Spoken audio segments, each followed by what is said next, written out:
dumako na tayo sa huling K. Ito ang katanungan. May isa akong katanungan sa kanila. Isa-isa nilang sasagutin. Tingnan nyo kung sino ang nagsasabi ng totoong sagot. Kuya! Si Kuya Ethan Calabines. Ito po ang tanong ko sa inyo.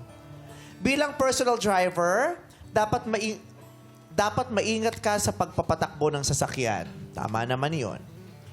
Bilang breadwinner naman, kailan mo masasabing lampas ka na sa speed limit sa pagtulong sa pamilya mo? Nagets niyo po ba yun? Ulitin ko, bilang personal driver, dapat maingat ka sa pagpapatakbo ng sasakyan. Pero bilang breadwinner, kailan mo masasabing lampas ka na sa speed limit sa pagtulong sa pamilya mo? Bilang isang breadwinner, masasabi ko lampas na ako sa limit ng pagtulong sa pamilya ko. Kasi sa ngayon, kaya kong ibigay lahat sa kanila yung mga dati kong hindi ko nagagawa. At alam ko, medyo higit pa o nalampasan ko na. Although hindi naman lahat pa na nasusuportahan ko para sa kanila. Siguro, sa tingin ko, lampas na talaga. Kailan mo masasabing lampas ka na? Yung parang, tama na, parang nagawa ko na lahat. Parang lampas na to sa dapat kong ginagawa. Siguro, nung nagtapos ako ng pag-aaral, ganun, na ako na yung kasi tumulong sa kanila, parang enough na yun. Naibigay ko na sa kanila yun dapat para sa kanila. So, okay na po yun. Lampas na po ako para sa speed limit na para sa kanila. Okay, thank you very much, Kuya. Maraming salamat po. Dito na tayo kay number 2. Bilang personal driver, dapat maingat ka sa pagpapatakbo ng sasakyan, di ba, Kuya? Pero bilang breadwinner naman, kailan mo masasabing lampas ka na sa speed limit sa pagtulong sa pamilya? Ano bang ibig nyo sabihin kasi nung speed limit para mas maliwanag?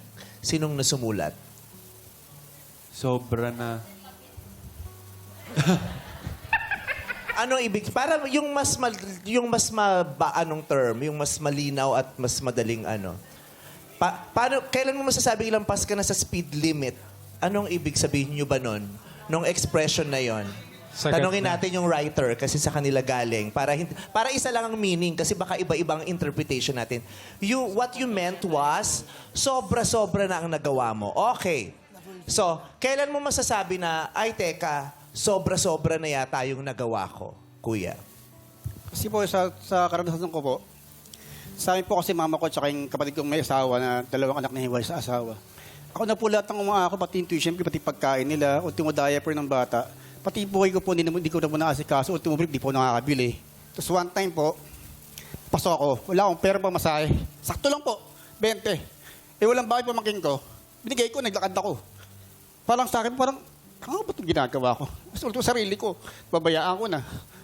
Paano naman kaya ako pagdating panahon? Baka sila umayos ako, tumanda ako nang wala. Para sa akin po, naranasan ko po, naisip ko po yun. Parang tama na siguro. Baka kailangan ko nang bawasan ng konti yung bilis ko. Kailangan mag-minor muna ako ng konti. Okay. Maraming salamat po, Kuya. Tino tayo kay number 3. Anong sagot mo sa tanong na, kailan mo masasabing sobra-sobra na yung pagtulong at ginagawa mo sa iyong pamilya? Ako bilang personal driver, kapag nagdadrive kasi ako, steady lang. Sinusunod ko yung tamang rules sa kalsada. So kung 80 kilometers per hour yung dapat bilis, hanggang doon lang din muna ako. So sa pamilya naman, basta tuloy-tuloy lang din na magsuporta, tumulong. Pag medyo napagod, magpahinga sandali, and then balik ka ulit after mo mag-rest ng konti. So, there's no such thing o parang walang ganon na yung sobra na to. Walang ganon. Yes, kasi po, pag mahal mo yung mga tao, yung pamilya mo, walang sobra eh. Lahat mini-maintain mo para matulungan sila, mabuhay sila. Okay, yun naman ang sagot ni number 3. Maraming salamat po.